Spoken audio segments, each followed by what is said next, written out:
Pekný deň, pozdravujem všetkých potenciálnych voličov a priateľov v Trnave. Moje meno je Pavel Opatovský, uchádzam sa o post poslanca Mestského zastupiteľstva ako nezávislý kandidát za SDK-UDS a SAS.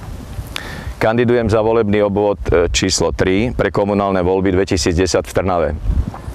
Patria sem Vodáreň, Hliny, Kopánka a Zátvor. Podporujem volebný program kandidáta na primátora pána Jozefa Pobieckého a samozrejme vychádzajúc z tohto volebného programu chcem sa podieľať na naplnení jeho bodov. Som rodený Trnavčan a cítim sa byť aj lokál patriotom. Preto by som chcel svojim pôsobením v mestskom zastupiteľstve sa podieľať na pozitívnej zmene, ktorú Trnava potrebuje.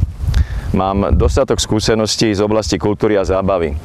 Niekoľko generácií Trnavčanov ma pozná práve z tejto mojej činnosti, ktorej sa sústavne venujem. I v tejto oblasti je potrebná zmena, ktorá si vyžaduje nové a reálne projekty.